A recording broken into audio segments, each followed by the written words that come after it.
प्रधानमंत्री Modi Nigeria, Brazil और Guyana की 5 दिवसीय विदेश यात्रा पर हैं। प्रधानमंत्री मोदी की ये यात्रा अहम क्यों मानी जा रही है, जानते हैं इस वीडियो में। सबसे पहले 16-17 नवंबर को प्रधानमंत्री ने नाइजीरिया का दौरा किया। नाइजीरिया ने प्रधानमंत्री नरेंद्र मोदी को दूसरे सर्वोच्च राष्ट्रीय सम्मान the grand commander of the order of the niger से नवाजा है। खास बात यह है कि पीएम मोदी इस सम्मान को पाने वाले दूसरे विदेशी शख्स हैं। उनसे पहले ब्रिटेन की महारानी एलिजाबेथ को 1969 में ये सम्मान दिया गया था। ये पीएम मोदी को मिलने वाला 17वां अंतर्राष्ट्रीय अवार्ड है। इससे पहले 14 नवंबर को कैरिबियाई देश डोमिनिका में मोदी को सर्वोच्च राष्ट्रीय पुरस्कार डोमिनिका अवार्ड ऑफ ऑनर देने की घोषणा की थी।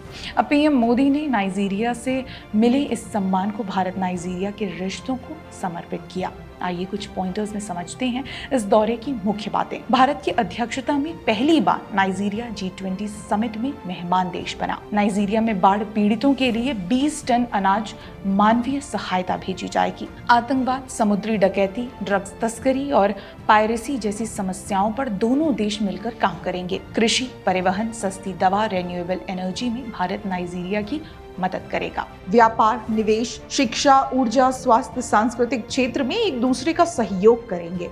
भारत नाइजीरिया का अफ्रीका में सबसे बड़ा ट्रेडिंग पार्टनर है। उम्मीद जताई जा रही है कि नाइजीरिया के माइनिंग और डिफेंस जैसे सेक्टर में भारतीय कंपनियों के लिए दरवाजे खुलेंगे। पिछले कुछ सालों में भारतीय कंपनियों का निवेश नाइजीरिया में लगातार बढ़ता रहा है। भारत की करीब 135 कंपनियों ने नाइजीरिया में निवेश किया है। ये कंपनियां इंफ्रा, मैन्युफैक्चरिंग गुड्स और सर्विसेज सेक्टर से जुड़ी हुई हैं। नाइजीरिया की यात्रा पूरी करने के बाद प्रधानमंत्री मोदी आज ब्राजील दौरे पर पहुंच गए हैं। प्रधानमंत्री मोदी ब्राजील में 18 और 19 नवंबर को होने वाले G20 नेताओं के शिखर सम्मेलन में भाग लेंगे। ब्राजील में भारतीय समुदाय के सदस्यों द्वारा प्रधानमंत्री का भव्य स्वागत किया गया। एक खास वीडियो सामने आया है जिसमें वैदिक विद्वान उनके सामने वैदिक मंत्रों का जाप कर रहे हैं।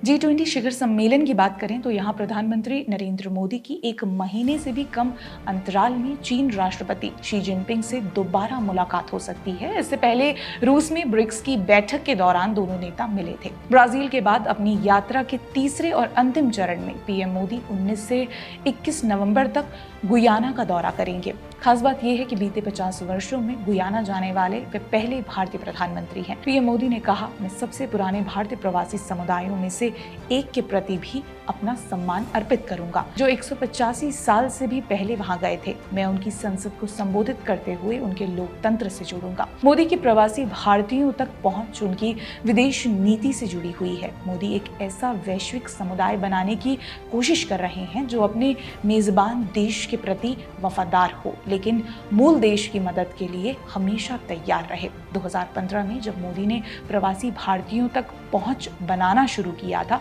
तब बीजेपी नेता राम माधव ने गार्जियन में कहा था, हम कूटनीति की रूपरेखा बदल रहे हैं। प्रवासी भारतीय उन देशों में वफादार नागरिक होने के बावजूद भारत की आवाज बन सकते हैं। प्रवासी कूटनीति के पीछे यही लक्ष्य है। ये वैसा ही है जैसे यहूदी समुदाय अमेरिका में इजराइल के हितों की रक्षा करता है। धन्यवाद।